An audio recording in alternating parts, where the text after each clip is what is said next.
Bonjour, eh bien, écoutez, merci d'être présents aussi nombreux. On est aujourd'hui sur un sujet qui est très d'actualité, l'étiquetage avec la nouvelle réglementation. On avait déjà fait une conférence sur ce sujet-là l'année dernière, où on avait eu l'occasion de faire un peu le point sur la nouvelle réglementation. On avait fait une petite introduction là-dessus et on avait pu échanger entre des précurseurs sur ce marché. En l'occurrence, il y avait Dans ma bouteille, Vin.co. Je ne suis pas objectif là-dessus puisque j'en suis le dirigeant, je suis obligé d'assumer ma position. Et à l'époque, on avait ATT aussi.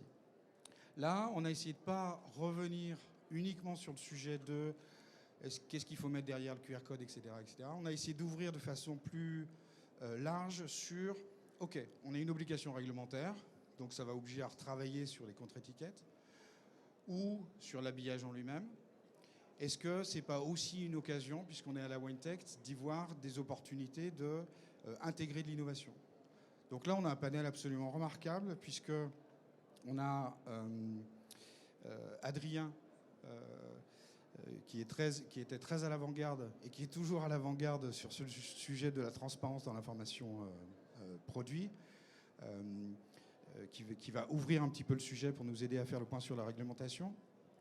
Et ensuite, on va donner la parole à Charles, chez ScanTrust, sur le sujet de la traçabilité, puisque ça ouvre inévitablement cette question-là de qu'est-ce que j'ai mis comme information à l'intérieur. Et après, on fera un petit saut avec un questionnement sur le marketing, puisqu'on va retravailler les habillages avec notre ami Sylvain chez Signia.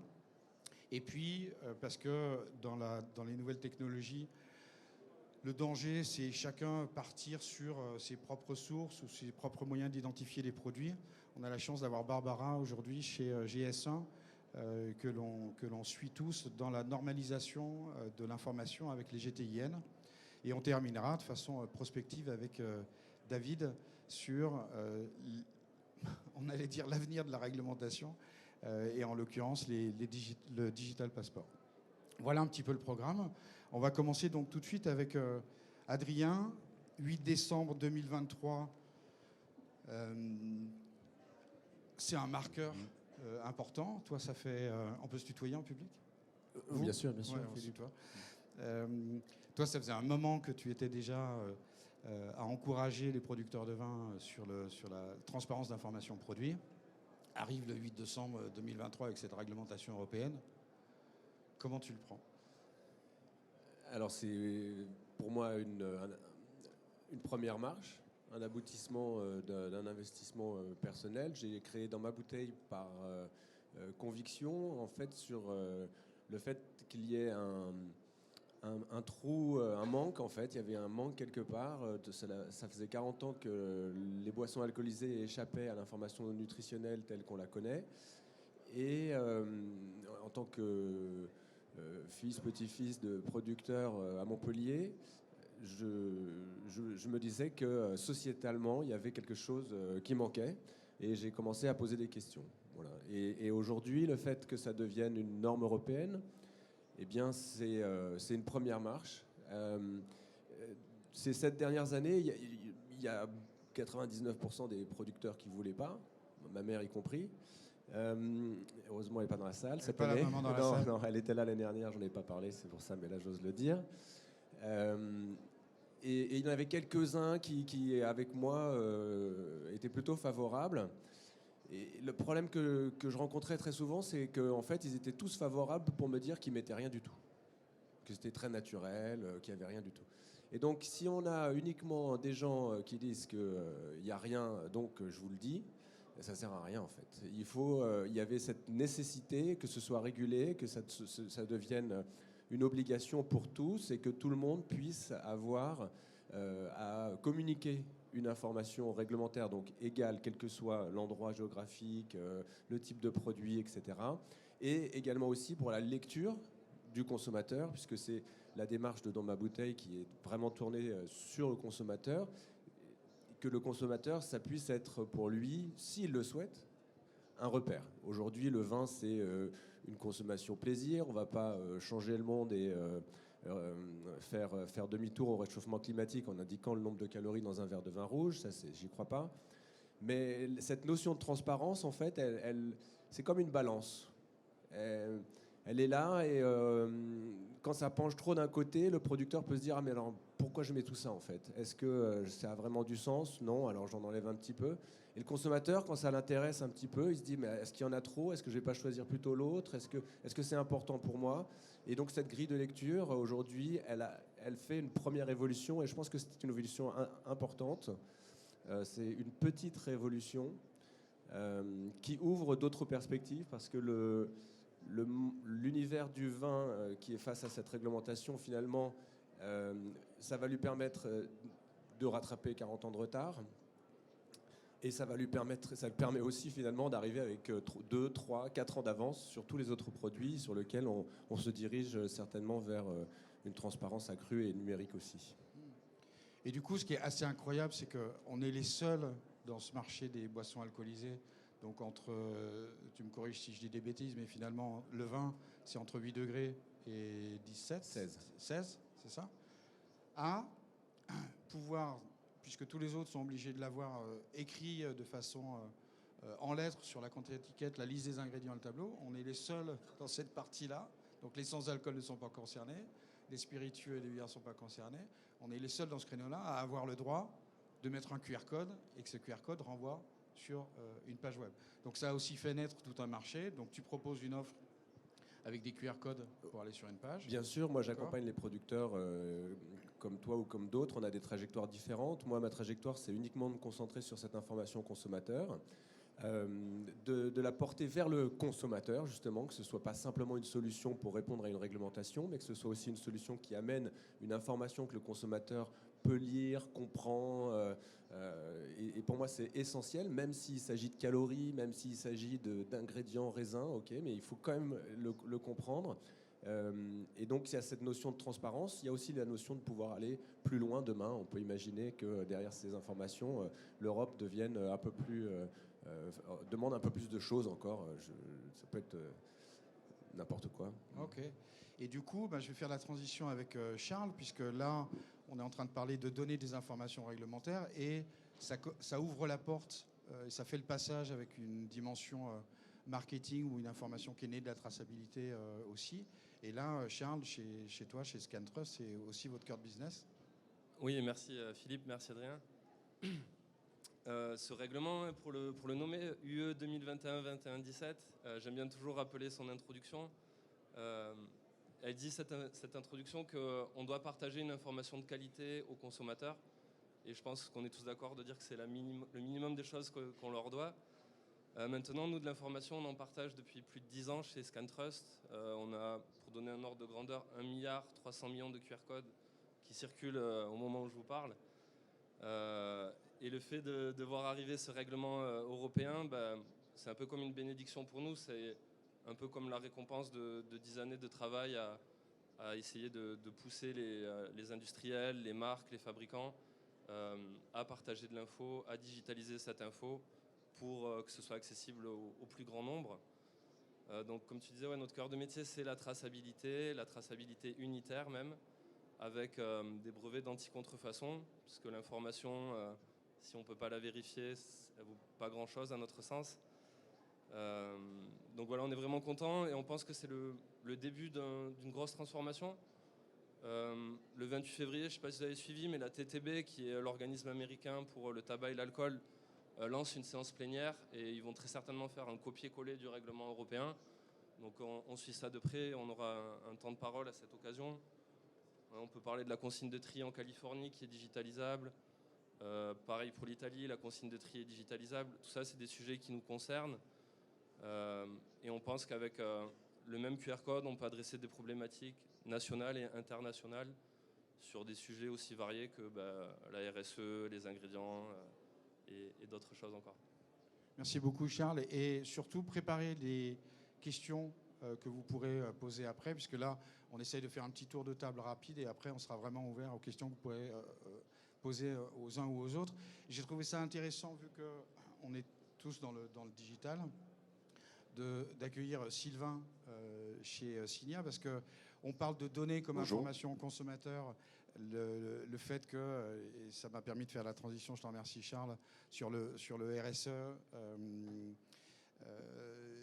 on sait qu'il y a une crise sur le marché du verre sur lequel il faut apporter des solutions. Et Sylvain, chez Signia, justement, vous êtes au niveau physique sur la bouteille, très à l'avant-garde. Tout à fait. Donc bonjour, je suis Sylvain Maillard, je suis le dirigeant de la société Signia. Donc on a un petit stand juste derrière, après vous pourrez passer si vous voulez. On est leader et spécialiste de l'étiquette adhésive en relief, donc on appelle du doming. Donc on imprime des étiquettes sur lesquelles on dépose de la résine polyuréthane transparente qui donne un effet bombé, un effet relief. Nos marchés au départ c'est la cosmétique, c'est le transport, c'est l'industrie. Et récemment on a découvert une nouvelle opportunité, c'est le marché du vin, de vins spiritueux, puisque aujourd'hui, pour vendre une bouteille, il faut qu'elle soit de plus en plus belle, qu'elle soit de plus en plus jolie, et donc certains domaines font des armoiries sur leurs bouteilles.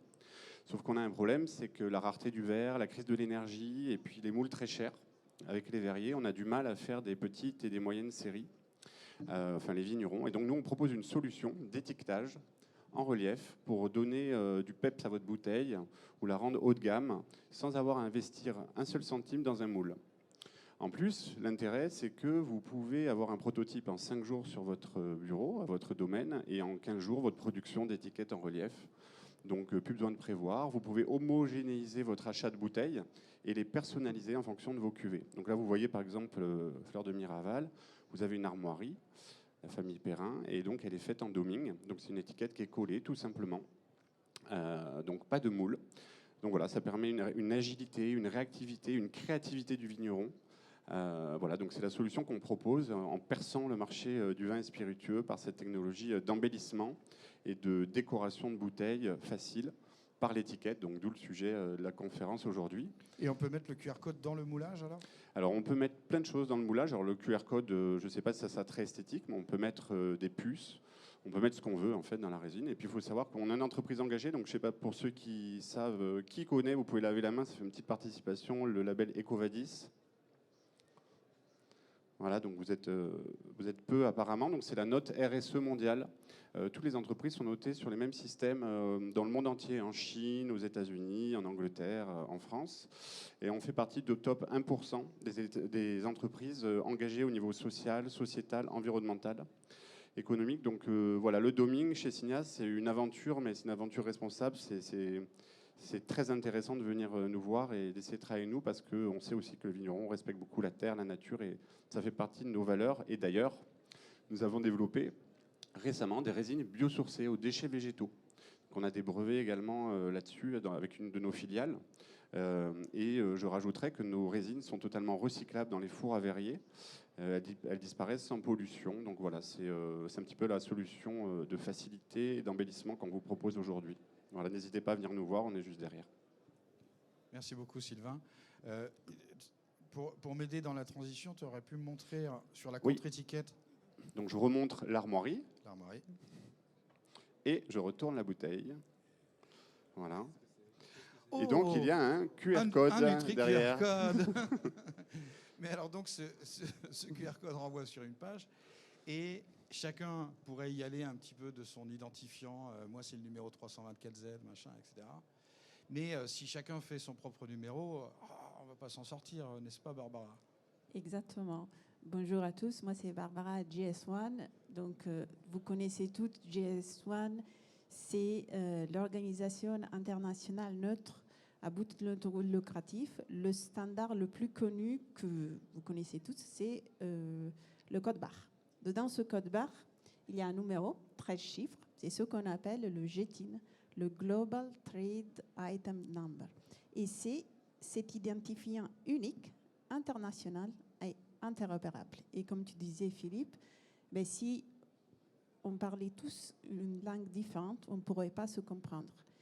Et cette nouvelle réglementation nous donne la possibilité de partager des informations à travers un étiquetage électronique. C'est quand même le premier produit de l'agroalimentaire à avoir cette possibilité. C'est un défi pour la filière. Donc, il faut que tous les opérateurs travaillent ensemble pour réussir ce défi. Et donc, pour s'échanger ces données, il faut bien parler la même langue.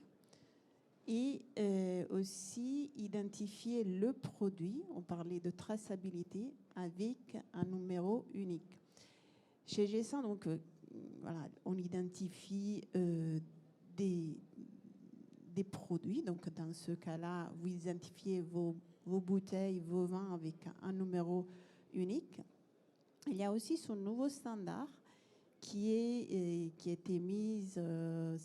Les standards, ils sont créés par les entreprises parce que c'est eux qui vont les utiliser. Et ce nouveau standard, c'est ce qu'on appelle le Digital Link avec le QR code augmenté GESA.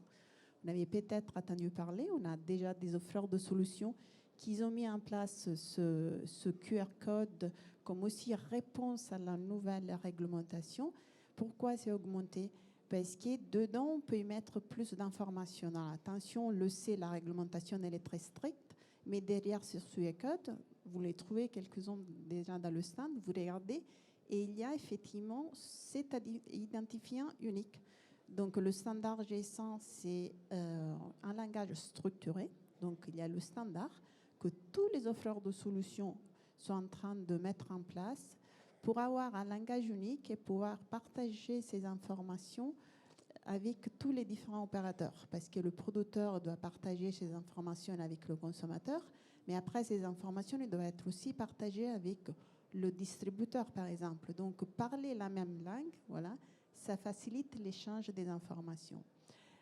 Pour dire juste quelques mots en plus sur ce qu'on est en train de faire en France à niveau de la filière, les travaux de la communauté de déploiement, ça fait plus d'un an que maintenant, on a avec les fédérations, les offreurs de solutions et aussi les opérateurs, on se réunit, on échange sur l'avancée, on échange sur les problématiques pour avoir une réponse commune. Chacun des offreurs de solutions a des différents parties de offres qui travaillent aussi sur la dématérialisation, sur des bons de commande, sur la traçabilité. Adrien, il est très penché sur l'authenticité, sur des ingrédients qui sont dedans. Mais l'intérêt, c'est de parler tous le même langage. Et donc, voilà, c'est une belle communauté auquel maintenant on a plus de 100 personnes et on continue à travailler, changer les best practices pour se mettre en conformité. C'est ça. Et c'est vraiment aller dans le bon sens puisqu'on est parti d'une demande finalement du consommateur pour plus d'informations produits qui amène le producteur à se booster un petit peu dans son marketing. Et dans cet enjeu-là, de ne pas oublier que finalement l'identifiant du produit depuis l'origine dans les vignes jusqu'au consommateur en passant par la distribution, si on a cet identifiant unique, donc le GTIN, ça va permettre d'être sûr de pouvoir le tracer du début jusqu'à la fin. Et pour bien comprendre que ce n'est pas juste un travail à faire aujourd'hui et que ça a un intérêt pour le futur, je trouvais ça intéressant d'avoir un peu de prospective de la part de David Beck, qui est enseignant-chercheur, et de nous permettre de voir en perspective aussi d'autres réglementations qui pourraient arriver, d'autres réglementations qui pourraient justifier qu'aujourd'hui, ça a vraiment du sens de prendre du temps pour digitaliser ces informations, les associer à un identifiant unique, et que cette étape, finalement, ce n'est pas juste une contrainte qu'on a pour le 8 décembre 2023, 2024 ou 2025, mais que pour le futur, ça puisse effectivement trouver sa place. Oui, merci Philippe. Donc, je m'appelle David, enseignant-chercheur, ancien entrepreneur. On parle d'identification, on parle d'authentification, donc c'est extrêmement intéressant. Je vais remonter un petit peu la surface. On a parlé de traçabilité, on a parlé de transparence. En fait, ce qui s'est passé en décembre dernier, donc le 7 décembre dernier, c'est une première étape. Une première étape de l'Union européenne. Et l'Union européenne a dégagé une stratégie à très long terme, stratégie jusqu'à 2050. Donc on ne va pas aller jusqu'à 2050, on va redescendre un petit peu jusqu'à 2030. En 2030, vous avez donc cette notion de traçabilité et de transparence. Elle est inscrite dans une notion qui s'appelle le pacte vert. Donc vous en avez entendu beaucoup parler avec les agriculteurs il y a quelques semaines. Donc le fameux farm to fork, donc de la ferme à la fourchette. Donc pour nous, en termes de viticulture, c'est extrêmement intéressant parce qu'il y a donc un suivi derrière cela. Le suivi est le suivant, simplement. l'Union européenne a décidé de mettre en place un nouvel outil qui va se généraliser au fur et à mesure, industrie par industrie. Donc nous, viticulteurs, vini-viti, agriculture, on est un petit peu après pour l'instant. D'ici 2026, d'ici 2030, ce sont des secteurs prioritaires. Donc les secteurs prioritaires sont les batteries, notamment, et les piles, dans un premier temps. Le second secteur prioritaire, c'est le textile.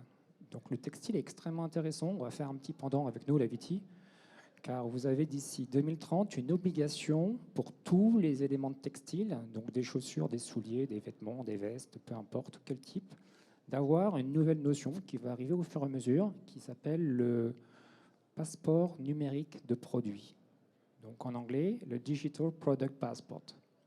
Donc le passeport numérique des produits, comme son nom l'indique, c'est un passeport, donc on peut utiliser plein de définitions. Moi, j'appelle ça pour mes étudiants un carnet de santé. Vous savez ce que vous souhaitez comme définition, c'est un passeport pour un produit. Donc simplement, au fur et à mesure, l'Union européenne est en train de travailler secteur par secteur, notamment pour les prioritaires, mais pour nous, pour la Viti, au fur et à mesure, d'avoir des notions de traçabilité et de transparence. Donc ici, on est dans un premier temps, dans un premier terme, on est dans une notion de dématérialisation, donc on donne de l'information, on transmet de l'information via des technologies type QR code, extrêmement épurées, extrêmement utilisées. Vous avez d'autres types de technologies de traçabilité et d'authentification, comme les puces NFC, voire des outils un peu plus pointus d'IoT. Après, vous avez donc un ensemble très très ouvert, hein. Vous avez beaucoup de choses. L'idée, pour en finir jusque-là, en attendant vos questions, si vous le souhaitez, c'est un premier temps. Voilà. Simplement, il faut se souvenir que cette dématérialisation, cette information transmise au consommateur n'est qu'un premier temps. Le consommateur peut scanner, aura une information. Moi, je fais le pendant avec du Web 1. Donc, il a une information unidirectionnelle. Il reçoit une information, donc il scanne, il regarde. OK, pourquoi pas, j'ai cette information nutritionnelle, j'ai ce Nutri-Score, j'ai cette liste d'ingrédients. Vous allez avoir au fur et à mesure ce qu'on appelle le Web 2 et le Web 3, donc des notions d'interaction qui vont se développer entre le consommateur, le producteur et toute la chaîne de valeur au fur et à mesure via cette notion qui s'appelle le passeport numérique des produits, le Digital Product Passport. Voilà pour une grande introduction sur ce sujet. Je te remercie beaucoup, David, pour cette introduction très claire. J'aimerais bien, maintenant, vous avez certainement beaucoup de questions qui vous viennent. Je voudrais rajouter quelque chose. Vas-y, excuse-moi. Pendant que tu interviens, je passe dans la salle pour identifier les gens qui voudraient.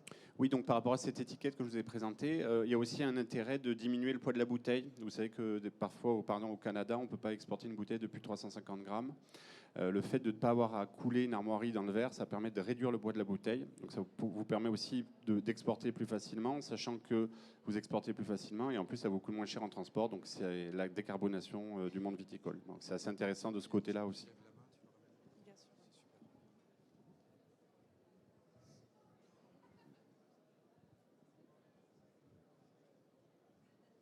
Ne vous battez pas, hein.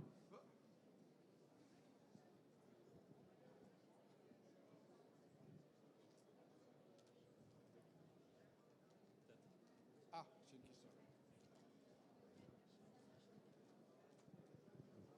Bonjour à tous, je m'appelle Jacopo, je suis membre de la WineTech via une startup qui développe une plateforme qui s'appelle Grapes Chain, qui a comme ambition également celle de valoriser ce qu'il y a à l'intérieur d'une bouteille, de standardiser la façon dont on communique et on certifie l'authenticité qu'il y a dans le vin à l'intérieur d'une bouteille, notamment par rapport aux normes qui s'appliquent en matière d'appellation.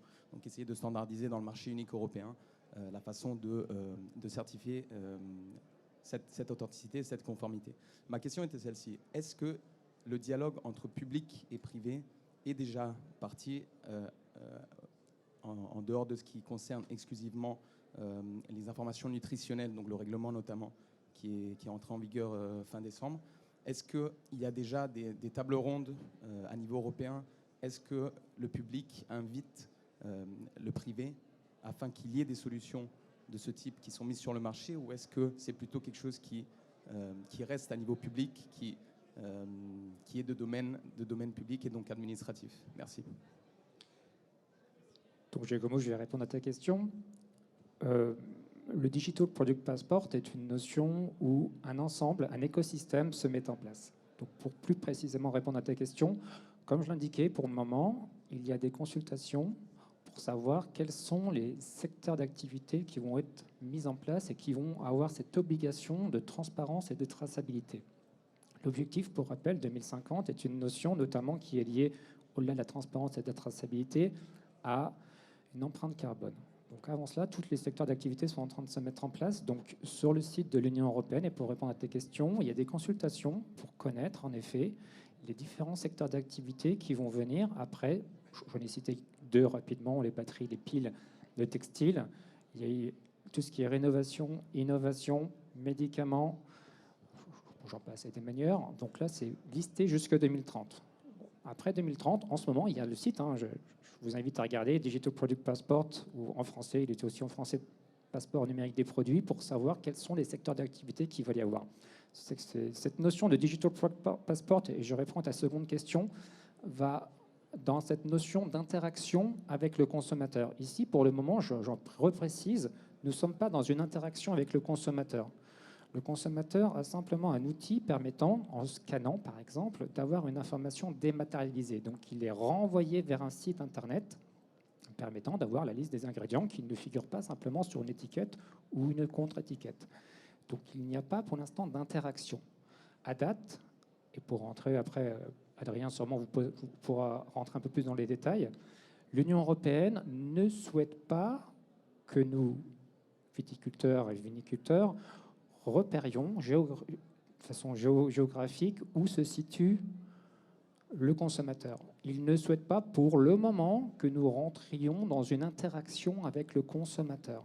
Donc c'est pour ça que le QR code est fabuleux, extrêmement intéressant pour y avoir accès au niveau financier et extrêmement puissant en termes d'interaction standard. Mais ce n'est qu'un premier terme. Et je sais que la question qui est pendante derrière la question de Jacopo, c'est il y a une question qui va arriver derrière et elle va nous faire cette entrée, pas pour cette séminaire, mais pour les suivantes. Il y a une notion de Digital Product Passport et une notion de blockchain. Donc la blockchain, vous aurez cet après-midi à 14h une table ronde dessus, à 14h ou 15h, pardon, sur la blockchain, et c'est vraiment lié en tant que tel. J'en finis là. Et sur l'interaction avec le consommateur, je trouve que c'est vraiment passionnant. Aujourd'hui, c'est absolument pas dans l'applicatif d'aujourd'hui, et on peut imaginer des choses pour la consigne, par exemple. Si on est amené à développer la consigne de verre, on peut très bien imaginer que le QR code nous indique les points de retour des bouteilles le plus proche de chez soi. Mais ça pose des questions de confidentialité. Pourquoi est-ce pourquoi on pourrait savoir où se trouve le consommateur? Donc, mais si on va vers ça, on peut imaginer des applicatifs vraiment super intéressants. La France est très moteur sur tout ce qui est indication environnementale de pointe. Alors on a des éco-scores, des planètes scores, il y a plein de choses qui naissent sur ce sujet-là et qui sont passionnantes. Et j'aime bien cet exemple d'une bouteille de champagne consommée au Japon, donc qui a fait 8000 km, et ben elle aura probablement, si on l'autorise à savoir où elle se situe, un éco-score bien peut-être D, alors que l'éco-score pourrait être A si il est scanné à Reims. Et dans l'interaction, il y a tellement de choses à imaginer, et à la fois, il y a toujours ce point d'interrogation de la vie privée qui est essentiel et qui, je pense, fait qu'aujourd'hui, on est à cette première étape qui est aussi simplement de digitaliser une information sur un produit sans interaction. Et il y a déjà ce premier step à passer et qui est déjà bien intéressant. Et un tout petit complément, puisqu'on s'éloignait peut-être de la question, c'était les échanges publics-privés. J'imagine que ce n'est pas les consommateurs, c'est plutôt les entreprises. Sur le site de l'Union européenne, il y a des endroits où vous pouvez poser des questions. Et à titre d'exemple, le 24 novembre, il y a 42 questions-réponses qui ont été publiées sur comment interpréter le texte de loi sur la déclaration des ingrédients. C'est des textes qui sont très riches, très denses, mais très utiles. Et ce que je disais tout à l'heure, la TTB, qui est un organisme qui s'occupe du tabac et de l'alcool aux États-Unis, est en train d'organiser la même session qui est ouverte à tous les acteurs de la filière vin. C'est juste qu'il faut s'enregistrer en avance et demander un temps de parole. Mais c'est des espaces d'échange où vous pouvez poser des questions, avoir des clarifications et anticiper un petit peu les choses. Merci Charles. Je crois qu'on a une autre question là-bas. Juste avant que vous la posiez, je voulais rebondir sur l'exemple que donnait Adrien d'une application qui permettrait de savoir, quand on scanne une bouteille, où quelle déchetterie elle est. Elle existe en Italie. Elle s'appelle Junker, Junker, si vous voulez la télécharger. Je ne suis pas actionnaire dedans, c'est vraiment... je vous donne l'information. Et effectivement, en Italie, c'est juste incroyable. La digitalisation de cette information est obligatoire. Donc tous les produits en Italie avec un barcode, vous les scannez avec cette application. Tous ces produits-là, vous avez immédiatement donc, toutes les informations sur leur composition et les lieux de déchetterie qui sont différents. Si vous êtes à Rome ou à Naples, ce n'est pas les mêmes couleurs de poubelle ou les mêmes endroits où vous allez le faire. L'Italie, très très en avance là-dessus. C'est absolument incroyable. Un dernier exemple que j'aime bien aussi imaginer, parce que du coup, je réfléchis toujours à ce que ça pourrait être demain, mais la Californie, par exemple, a fait une loi qui rend public les données de traitement parcelle par parcelle. Donc on parlait de la géolocalisation. Et aujourd'hui, on peut imaginer qu'une carotte qui est grandie en Californie, quand on la retrouve dans un magasin, en scannant un QR code, on peut savoir sur quelle parcelle elle a grandi et connaître le cahier de traitement. Alors c'est beaucoup de données. Mais je parlais hier avec un viticulteur en Argentine qui me disait « Mais moi, toutes ces données, je les partage déjà, etc. etc. » Mais imaginez, si toute cette data, elle devient à être publique, c'est-à-dire il n'y a pas de notion de jugement, c'est bien ou c'est mal, c'est comme ça. Et public, après, chacun est libre d'avoir accès à cette information en toute transparence. Et c'est un autre exemple où je mets les deux pieds dans l'agriculture de pesticides. Mais... Ça fera plaisir à tous les industriels, je crois. Bonjour Patrick Robert, une question un peu technique, enfin un peu plus technique. Est-ce qu'on va vers la disparition du GenCode et à quel délai? Est-ce que derrière, suivant les éléments, on aura des informations différenciées? Mais je crois que j'ai rendez-vous avec la blockchain à 14h sur ce sujet-là.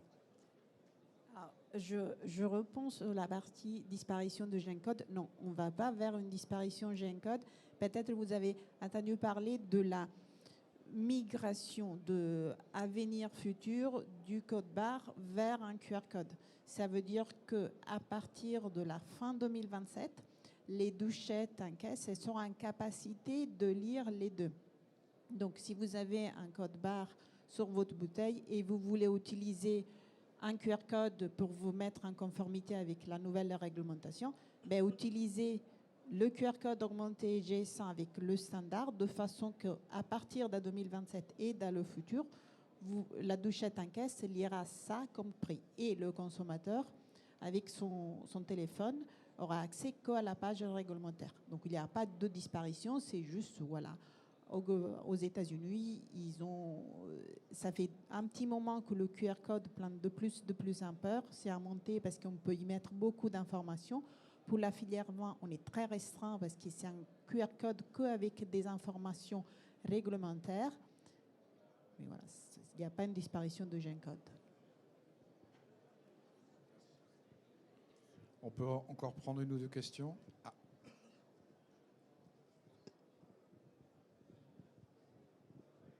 Bonjour, Stéphane Vatepin. Moi, j'avais une question concernant les informations qu'on peut partager. J'ai cru comprendre que l'UE, en fait, nous obligeait à partager les valeurs nutritives et les ingrédients du produit. Mais ce qui veut dire que nous sommes pour l'instant interdits de partager d'autres informations. Et donc aussi sur cette page, de ne pas mettre de lien vers une autre page qui va donner des informations sur le produit, enfin tout autre. Je me trompe ou pas? Pas du tout. Et c'est... Oui, et juste avant que tu répondes, je sais que tu vas donner des éléments très précis, mais c'est vrai que c'est assez violent parce qu'il y a un texte des questions-réponses qui est sorti, c'était quoi, le 24 novembre. Donc la filière avait reformulé cette question de, quand on arrive sur la page où il y a les ingrédients, est-ce que quand même on peut mettre un lien vers une présentation du produit? Et là-dedans, on a une réponse de la commission qui dit, bah non. Pas de lien. Okay. Et donc pas d'échange entre le consommateur et le producteur. C'est ça. C'est-à-dire qu'on est aujourd'hui dans une situation où, quand vous scannez le QR code et que vous arrivez sur la page, éventuellement, dans un contrôle des douanes, que ce soit en France ou dans un autre pays à l'étranger, si vous avez mis un lien vers votre site web ou vers un site marchand, il va dire « je ne suis pas d'accord ». Et donc, ça veut dire que tout ce qu'on a pu échanger, et toutes les informations potentiellement qu'on va pouvoir partager à l'avenir, ça, c'est des choses qu'on est obligé de mettre en attente, en hold, Non. si je puis dire, non? Enfin, Si je peux apporter un complément, du coup, le texte européen dit que vous n'avez pas le droit de partager d'informations marketing. Maintenant, il n'y a pas de définition juridique de qu'est-ce qu'une information marketing. Les copains allemands, ils vont dire que la photo de la bouteille, par exemple, c'est trop marketing.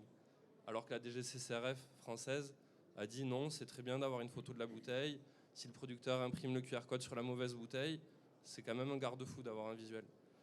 Et en extrapolant, la DGCCRF a dit que c'était OK, tout ce qui était RSE, donc consigne de tri, certification bio, label Déméter, etc., qui ne sont pas considérés comme de l'info marketing. On serait parlé il y a 6 mois, on avait, je pense tous, un lien qui redirigeait vers le site web du producteur, avec comme consigne de mettre la page d'accueil, où on demande de l'âge, etc. Là, la Commission européenne a dit toute redirection vers un site tiers est interdite. Et alors là, c'est à mon échelle personnelle, on a une tendance qui est observée, c'est la multiplicité des QR codes. Et on voit des producteurs qui ont 2 QR codes sur leur étiquette. Un à vocation réglementaire, avec le petit call to action ingrédients et les kilocalories. Et un autre qui a une vocation plutôt marketing, qu'ils avaient très généralement avant. Exactement. Et pour aller dans ton sens, moi, c'est l'exemple que je vois se pratiquer aujourd'hui chez nos clients. C'est d'avoir finalement sur la contre-étiquette le bas de la contre où on retrouve toutes les informations légales, donc degré d'alcool, centilisation, etc. Et le QR code qu'on fait de plus en plus petit pour descendre à 1,2 cm, qui remplacera, en plus on gagne de la place avec le code barre qui va être remplacé par le QR code augmenté de GS1. Et sur le reste de la contre, le marketing, comme on l'a toujours fait avec un petit storytelling sur le vin, mais où là, on met un autre QR code qui est marketing et qui fait la promesse consommateur, retrouver des recettes ou l'histoire ou une vidéo ou quoi que ce soit. Donc, on se retrouverait avec 3 codes différents derrière la bouteille. Le code barre, le QR code pour les informations et éventuellement un QR code pour les informations du produit. Puisque au final, quand le client il va avoir la bouteille, si jamais il n'achète pas la bouteille dans un magasin où il a un conseil, où il a quelqu'un qui lui présente le produit, outre la valeur nutritionnelle, il va peut-être vouloir avoir des informations sur le produit fini. Donc, oui, on va se retrouver avec une multitude de QR codes. Parce qu'on est un peu dans la culture européenne du la feuille blanche, la feuille rouge, le carbone 14, etc. Mais il y a à n'en pas douter, d'ici 1 an ou 2 ans, quand les choses vont un peu se structurer, ça va revenir sur du bon sens. On ne va pas non plus faire 4 pages avec 4 informations différentes. Et le formulaire 422B, 427C, le marché lui-même va se restructurer, j'en suis certain. Et il y a une autre solution qu'on évoque très peu finalement, mais qui est essentielle, c'est que les informations nutritionnelles peuvent être indiquées directement sur l'étiquette. Donc vous pouvez très bien imaginer une contre-étiquette avec le tableau nutritionnel, ou en tout cas son résumé le plus court possible, ingrédients 2 points, et ça vous permet d'avoir un seul QR code si ce QR code n'a que vocation à être commercial. Donc le QR code, c'est une possibilité pour s'éviter d'indiquer des données sur une contre-étiquette qui est déjà petite, et puis avec des représentants de filière qui quand même ont fait valoir que c'était un produit sur lequel on pourrait peut-être s'éviter ça, ou alors qu'il y avait aussi des process de fabrication compliqués, enfin en tout cas courts, qui faisaient qu'on rajoutait des choses à la fin et que c'était difficile de les remettre sur l'étiquette. Mais l'indication en label, on n'en parle jamais finalement. Moi, sur la plateforme, j'accompagne ceux qui veulent dans cette indication. Donc, ils rentrent les données et je leur montre comment l'indiquer sur l'étiquette. Mais ça peut très, très bien s'indiquer directement sur l'étiquette pour limiter le nombre d'interactions. Un petit point de complément par rapport à la question. Il faut, quand vous choisissez un QR code, choisir un QR code qui a la norme GS1. Déjà, c'est obligatoire pour l'avenir, puisqu'en effet, ça va éviter ces fameux doublons. Là, vous parlez de triplons, donc je vais y revenir. Donc, pour éviter les doublons, donc vous prenez directement le QR code par GS1 ou le QR code normé par GS1. Beaucoup de QR codes sociétés, maintenant, sont normés par GS1, c'est parfait. Donc déjà, c'est la première réponse. Par rapport à cette notion de double QR code, en effet, un QR code sur une étiquette, une contre-étiquette, c'est pas très joli. Vous avez d'autres techniques. Donc, je parlais tout à l'heure de puces NFC qui sont un peu plus chères, mais vous avez également des QR codes invisibles. Donc, c'est des notions à aussi prendre en compte dans le marketing. Vous avez différents panels de technologies. Donc là, QR code, comme on connaît, c'est très bien. C'est un premier point. Si vous voulez faire des interactions, si vous allez aller plus loin, il va falloir prendre obligatoirement 2 types de QR code. Pour rentrer dans le point avec Charles, moi, je ne vous conseillerais pas de faire du marketing avec le QR code spécifique à la traça.